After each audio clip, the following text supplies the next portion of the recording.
Good morning. It is Monday, the 12th of January. I'm Maeve McMahon, and this is Europe Today, your daily dose of European news and analysis, live on Euronews.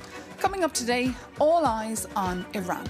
EU leaders from Brussels to Berlin have called for imprisoned Iranian protesters to be released. The country was plunged into blackout last Thursday after mass demonstrations spread due to dire economic conditions. Authorities have responded with internet shutdowns, arrests and lethal force that has brought about hundreds of deaths and arrests, according to human rights groups. For more on this, I'm joined here in the studio by Maria Tadeo, Euronews' EU editor. Good morning, Maria. Good morning. Tell us, what do we know so far and what has the EU reaction been? Well, yes, Maeve. What we know is that we've had protests now for 2 weeks, which originally started because of a currency crisis, a local currency plunging against the dollar. The protests extending into the weekend on the streets of Iran, but not just. We also saw protests all across Europe, which hopefully we can put up on the screen in Berlin, in Paris, The Hague. The organizers say that these protests are in solidarity with the liberation of the people of Iran. We've also had reaction from the European institutions. The head of the European Commission put out a statement over the weekend in which she said, "We unequivocally condemn the violent repression of these legitimate demonstrations, and those responsible will be remembered for being on the wrong side of history." And this point of the well-being of people who are taken to the streets of Iran is incredibly important, because that is a red line that the international community has set out, and is the red line, most crucially, that President Trump has set out in these demonstrations. They should not turn into a violent crackdown from the regime. It should not turn into a bloodshed. And now, of course, over the weekend, we also had a human rights group from Iran based in the United States. They say they have now reason to believe that over the course of 2 weeks, 10,000 people have been arrested and almost 500 killed in violent confrontations. I should note, however, and this is also the case for Euronews, it has been very difficult to get footage out of the country. It has been very difficult to establish a connection because the phone lines are down, the internet is not working, and in some ways the country now really is a sort of black hole. Very difficult to establish connection from the people of Iran externally, but also for independent media to really get a sense of what's going on in the country and the scale of it, of course.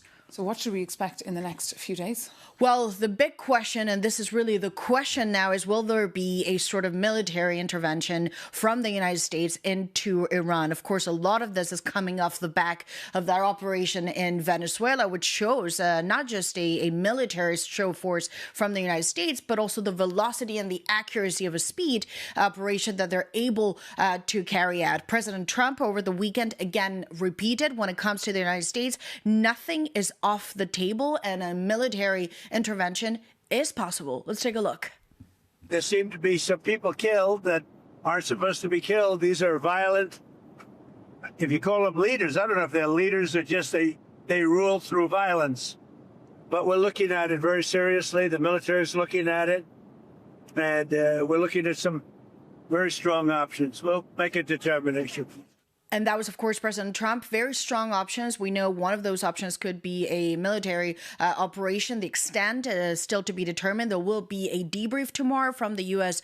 Administration. And then, of course, the biggest question mark of all, it's not the first time the U.S. hits Iran. Remember, they did that on the nuclear facilities, 3 nuclear sites last summer in another very targeted operation. But the question that remains is, will the United States aim for regime change? And what is the definition of regime change? Because we saw in Venezuela, they just extracted the head of it, but the regime in Caracas is still fully in place. So the end game, really the final goal here, that is still the big question mark. And also, what's the response from the Iranian regime? What could that look like, and what could that be? Well, they've certainly said they would retaliate, haven't they, Maria Tadeo? Euronews' EU editor, thank you so much for all those details and for speaking to us here live in the studio. Well, beyond Iran, the EU, as you know, is juggling multiple crises, from Tehran to Kyiv, Caracas to the Arctic.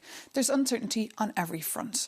Our reporter Ida Sanchez takes a look at world events that could shift the world map as we know it.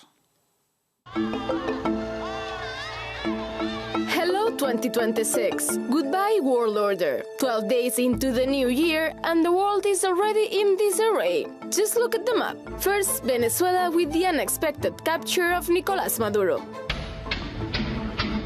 The former Venezuelan president is now in the US waiting for a trial. Delcy Rodriguez is now in charge without big changes with the blessing and close supervision of the US. What's next for the country? Nobody knows. From the Caribbean to the Arctic, Trump is now fixated on Greenland. Will he force his ally Denmark to sell the island? Will he invade it with the argument of national security? The frozen territory is rich in natural resources. President Trump wants their rare earths. Meanwhile, the world's eyes are on Iran, where the regime is facing a hard time. As citizens' protests grew, the regime ordered an internet and communications blackout. In Ukraine, a peace deal seems to be stalled, and Russia has tested its new hypersonic missile. The war is approaching its 5th year. And don't forget about Gaza. 2026, a brief escalation or a turning point for the international order? We will find out.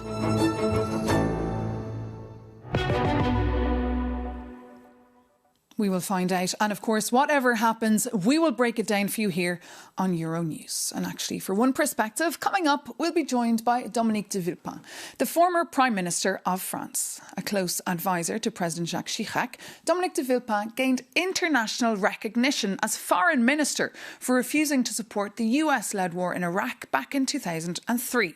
And last summer, he founded a new political party in France, La France Humaniste. So good morning, Monsieur de Villepin. Thank you so much for joining us from Paris live this morning. Great to have you with us. First, I want to talk to you about the EU-Mercosur trade deal.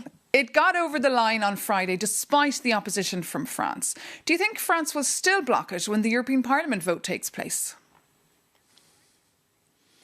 Well, I think there is a very strong consensus here in France of all the political parties to refuse such an agreement based on the idea that there is not enough reciprocity in this agreement. So it's not a position against any kind of trade agreement. It's because for some groups in our country, and mainly the farmers, we believe that the agreement has not reached the right point, and still we should have been negotiating in order to better the agreement.